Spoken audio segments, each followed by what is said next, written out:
Okay, I'm going to do this. But first, if you enjoy my content, please consider signing up for even $1 a month on Patreon. I have been whacked hard this last couple weeks by YouTube demonetization.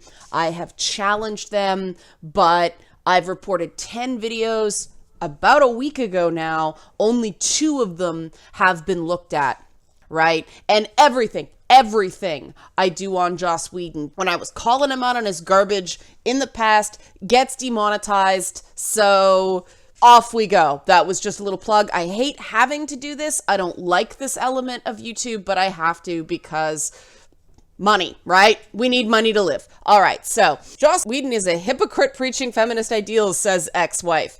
At first you'll go, she's his ex-wife. What else do ex-wives say?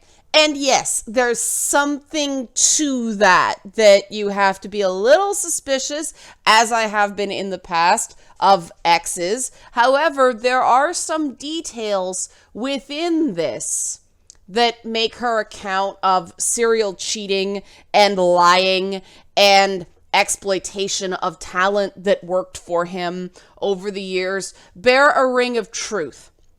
And the most damning thing about it is Joss Whedon's own words. I will get to that in a bit.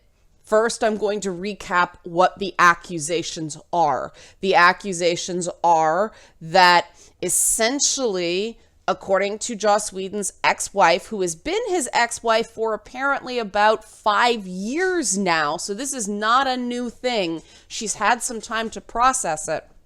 But according to her, he had numerous not just affairs, but what she calls emotionally inappropriate relationships with not just actresses that worked for him, but fans of his as well.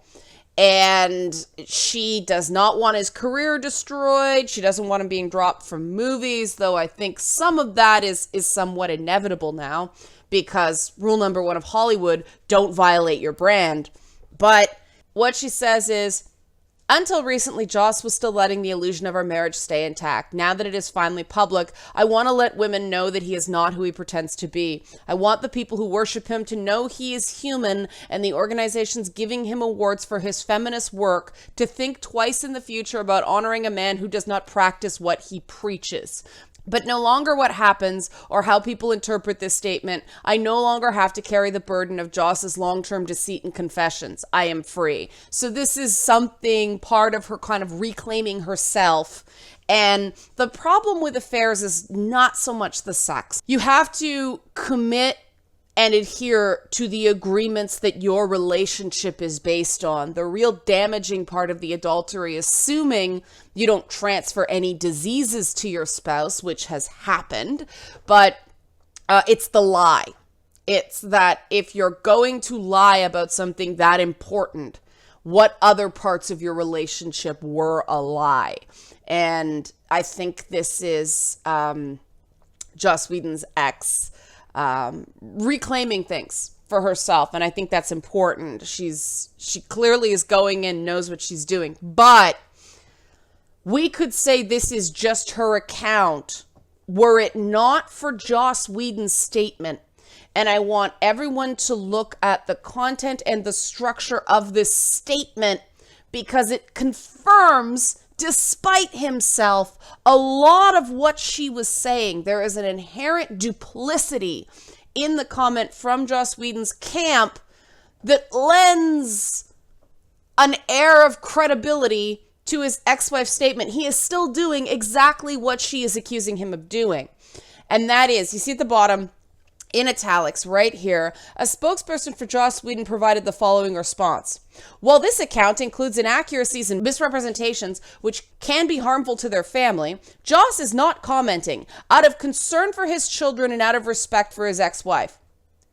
Well, that's a whole lot of bullshit right there, because the comment is, well, this account includes inaccuracies and misrepresentations which can be harmful to their family. And then he says he's not commenting, which is dishonest in its own right. But do you notice he doesn't say which will be harmful to their family or which he finds harmful to their family? He says they can be, which is a conditional word choice, which is maybe, intellectually, philosophically, might, which is pretty weak sauce when you think about it's mommy talking about daddy cheating on mommy. I think the harmful behavior here is his cheating. This is a really weaselly statement because it throws just enough doubt on the thing that people who want to be blind to the potential that Joss Whedon is a complete hypocrite to do it. But it says it includes inaccuracies and misrepresentations, and that can mean everything from he was misquoted in one passage to, oh, I didn't decide to make Buffy into a TV show on our honeymoon, or it can mean he didn't cheat. But which is it? We don't know. And you would think that someone who actually was honest and wanted to help his wife heal and was not just worried for his career would not make a vague statement like that, because that does hurt your kids. The minute you're gonna say, hey kids, mommy's a liar, you're not concerned for your kids. Freaking spare me. If you think something your ex-wife is doing is harmful to your children, your responsibility as a father, first and foremost, is to your kids. Your children have to learn how to love their parents as the flawed adults that they are. Obviously, they have a bit of an acrimonious relationship, but Joss Whedon's ex-wife, I should get her name, this is wrong, Kay Cole seems like a very private person. She has not made a habit of being out there with him and needing a ton of attention. And considering that, they've been not married for 5 years and probably had a relationship that was decaying from the beginning, the kids are probably old enough to understand some of it. The most important thing you can do for a child is be honest. Hiding this stuff from your kids only protects yourself. And the fact that he would use his children and even his ex-wife as a shield so he doesn't have to admit which parts are the inaccuracies and misrepresentations and which parts are actually true. She's taken things he wrote her, and so she's probably quoting them verbatim by pulling out, because you'll notice in places here there's all caps that if this were a paraphrase, she probably wouldn't have included, because it's the way a 14-year-old or somebody who's really angry on Twitter writes. But she says, 15 years later, when he was done with our marriage and finally ready to tell the truth, he wrote me. And so these are quotes, and perhaps she strung the quotes together in a way that he finds not quite accurate. But they really do sound like the way he communicates. And the quote that killed me was, when I was running Buffy, I was surrounded by beautiful, needy, aggressive young women. It felt like I had a disease, like something from a Greek myth. Suddenly I am a powerful producer and the world is laid at my feet and I can't touch it. But he did touch it. He said he understood. I would have to lie or conceal some part of the truth for the rest of my life. But he did it anyway, hoping that first affair would be enough, and then we could move on and outlast it. Drama! This sounds like something from one of his scripts, right? She probably went, found the letter, and pulled this hot take out of it. She said, he wrote me a letter when our marriage was falling apart, but I still didn't know the whole truth, and said, I've never loved anyone or wanted to be with anyone in any real or long-term way except for you ever. And I love our life. I love how you are, how we are, who you are, and what we've done both separately and together, how much fun we have. He wanted it all. He didn't want to choose, so he accepted the duality as part of his life. Is probably the summation she gave that he says is a misrepresentation. But that's so manipulative. And the thing is, the fact that she's citing letters, the evidence is the letter. right? You can assume she still has them. And you can assume that, if required, she could produce said letters. If I were an editor and were going to run this, I would have said, can I see the letters to at least verify that part of your story? And that's easy enough for her to produce. And so, okay, these are legit. These are verified. Off we go. It's really easy to prove that element of her story. And if that's the case, if that part is true and this is verifiable, that's all we need to prove he's a hypocrite. Nothing else matters. His thinking is so lacking in accountability, assuming it's true, and there's, this part of it is verifiable, which is why I'm sticking to this. He's blaming the women for his affairs. Oh, he really loves his wife, but he's surrounded by beautiful, needy, aggressive young women, and he felt like he had a disease. Well, what does Joss Whedon's work tend to fill itself with? Men who can't help themselves and demonized female sexuality. Remember, the central problem with Angel and Buffy was if he had sex, he'd turn evil, and then he finally has sex and he turns evil. Buffy then falls for a serial murderer whose first victim is his own mother. Well, Joss Whedon's mother raised him to be a feminist, and so maybe he has some issues here. There it is. He always had a lot of female friends. He told me it was because his mother raised him as a feminist, so he just liked women better. He said he admired and respected females. He didn't lust after them. Okay, that is such bullshit. Any heterosexual man who says he doesn't lust after hot women, that is bullshit, okay? Because an adult goes, she's hot. All right, next. That is healthy sexuality, okay? Unhealthy sexuality is trying to repress that instinct because what you repress becomes stronger. You should not need to deny that someone is attractive to not do anything about it. And this is the issue with this modern stream of feminism embodied by Anita Sarkeesian that Joss Whedon has endorsed, that women's bodies and the display of women's bodies and the display of female sexuality is inherently evil and dirty and must be rubbed out and destroyed. Oh, that's a really unfortunate choice of words, saying rubbed out. Right. Maybe that's what he needed to do. Joss Whedon just needed to fap more, okay? Assuming this was all true. Trust the fap, Joss Whedon. Trust the fap. It will keep you more on the straight and narrow than this Greek myth bullshit. You're comparing women to Midas's gold, you son of a fucking bitch. You don't see that's objectifying? No, he doesn't, because he is so afraid of his own dick, allegedly, that he can't see the truth. And this has come out in his work that women's bodies are evil and turn men evil, and it's okay to call women quims and talk about the right of prima nocte and all this stuff and still call yourself a feminist.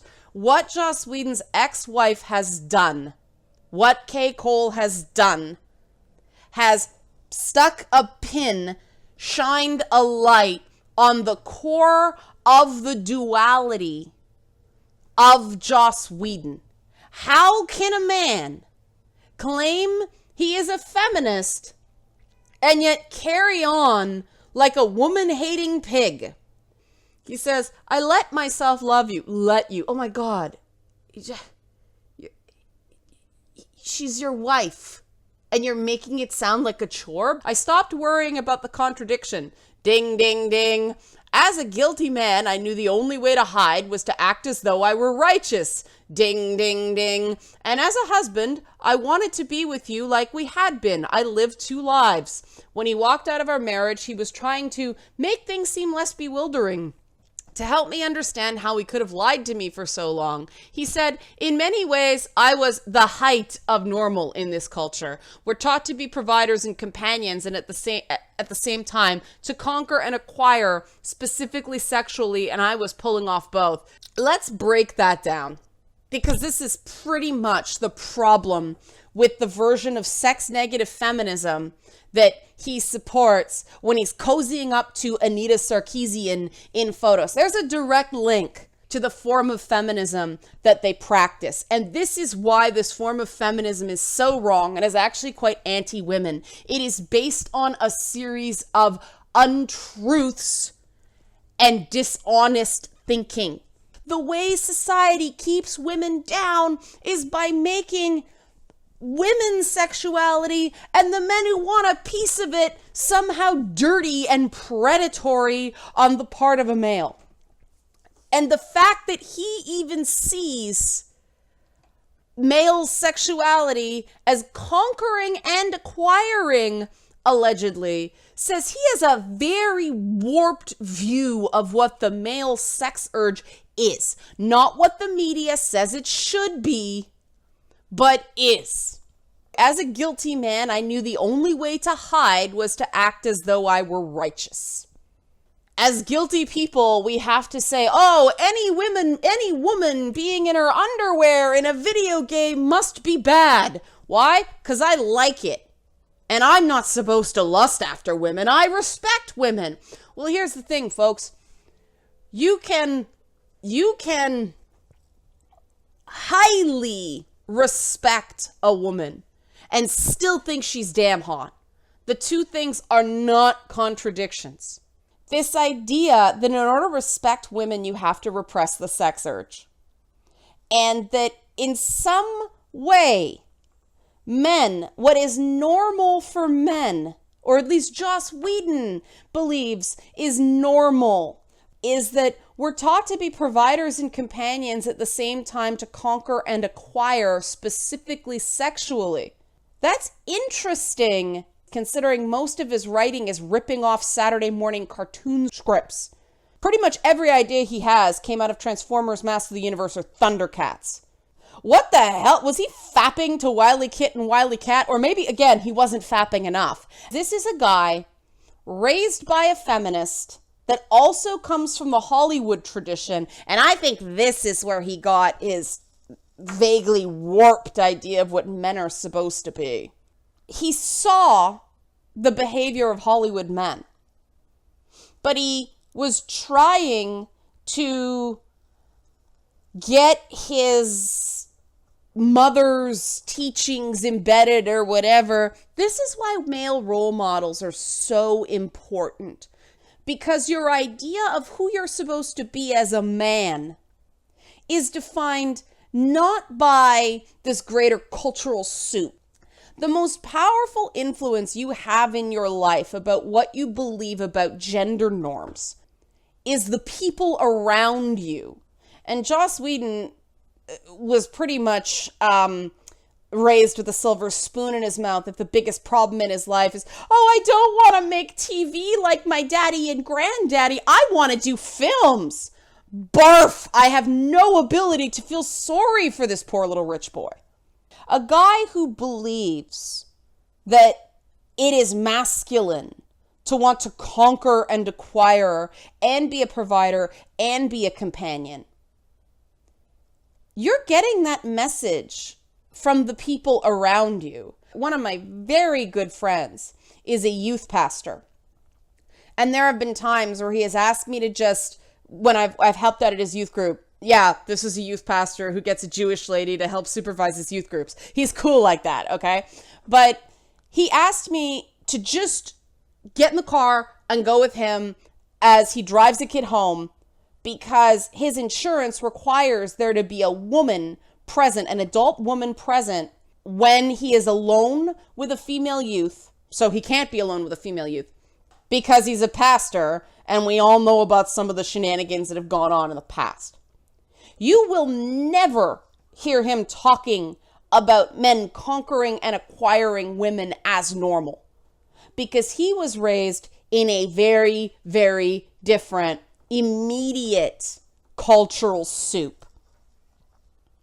And so this is why I am so, I'll say obsessed, but so fascinated by the concept of normal. Because I learned from a very young age, because I grew up in a very multicultural area, that normal is only normal until you step outside your front door. And then the normal changes. And if you pick up and go to another city, normal changes again. In Los Angeles, it's normal for everybody to talk to everybody because everybody's going, are you somebody, are you somebody, are you somebody? And that casual meeting on the street could earn you a lot of money in the long run. In Toronto, or as we say up here, Toronto, people don't talk to each other that way on the street. And I know this whenever I'm down in LA because I get down there, because I kind of like that idea that you just talk to people. Hey, how's it going? You talk to somebody in the mall, you talk to somebody in the store, maybe not talk to somebody in the bathroom. That's a little bit weird. But you get to Toronto and nobody talks to each other. But which one's the normal of those norms? There isn't one. And this is why culture is so powerful. Culture gives people a series of excuses to explain behavior they know at their core is wrong.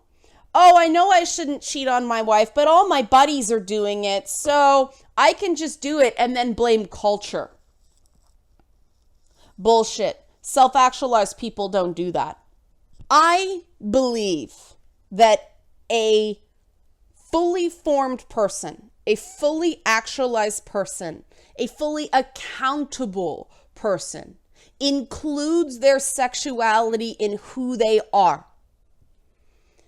And they have an element of sexuality that is healthy so that prevents them from doing things that are unhealthy. And you have to have a flexible enough sexual moral code that some things are okay. Because if you're just guilty about all sex, if you can't handle any sexualized depictions of anyone anywhere, then it's harder for you to tell yourself, no, this is wrong, don't do it, because in your mind it's all wrong. So the minute you start having sex at all, the minute you look at a beautiful woman or a beautiful man and get aroused, you think that's bad.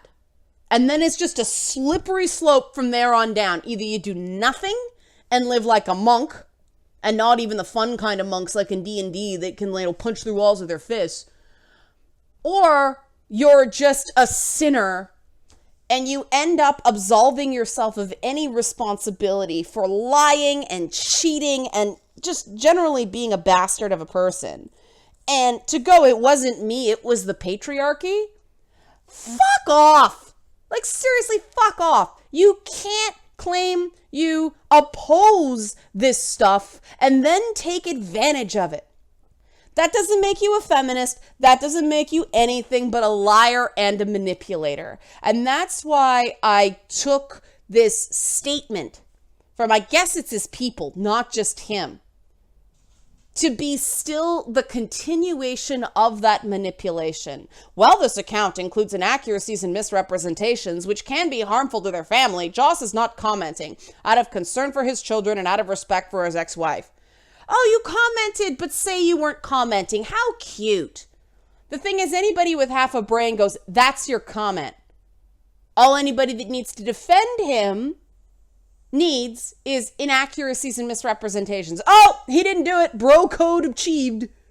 Bros before hoes, man. Yeah. You gave us enough deniability that we can stretch it to make it plausible. Yeah. But then he can be the nice, sensitive feminist man and say, I said I wasn't commenting out of concern for my children and out of respect for my ex-wife. Fucker, if even an ounce of this is true, you didn't respect your ex-wife. Guys like Joss Whedon need to stop trying to have it both ways. Because if you're endorsing the patriarchy through your actions, you can't say you oppose it. The devil made me do it and the devil is a vagina. But for years, we have been fed by the ladleful this horse shit that guys like Joss Whedon are feminists, and anybody with half a brain and any analytical properties, oh, geez, that's systemic thinking, not emotional thinking. That's male thinking. Women folk can't do that. Well, bullshit. And if a guy like Joss Whedon actually had to learn this skill instead of crying into his daddy's and granddaddy's money, maybe he would have owned his shit and not blamed gender norms for his bad behavior. This is crap. This is crap. But then he goes and cozies up to people like Anita Sarkeesian and gives her cover to spew her garbage that is sex negative and blame the woman because, oh, if a woman is naked, the sky is falling, the world is ending, all bets are off. That's the evil. Because let's face it, why are we concerned about a sexualized depiction of women? Because of how real men will feel and think about women and how real men will act towards women. And I know enough men, because I've given men a chance, who are able to go, you're an attractive woman, but never did anything about it. I've worked with enough men that respect me enough to do that. Because when you go to a woman, I don't see you that way. That's not respectful. You think we spend 45 minutes on our hair in the morning so people don't notice? Screw off. I know enough about that to know men are capable of self-control. And know men are capable of still having some kind of traditional gender role thinking, but part of the good element of that tradition is men going, I'm married, that means something to me, I'm staying married. And feminism is not an excuse to cast off the good stuff in there. And I have to stop now because in my big rant, I just spilled energy drink all over myself. But I think you get the point. I've gone on 10 minutes longer than I have to be just because I'm pissed off at the bullshit. Hope you enjoyed it. Hope you like my ranting. I know there are people out there that like a good Liliana rant. So I'll leave it there. Okay.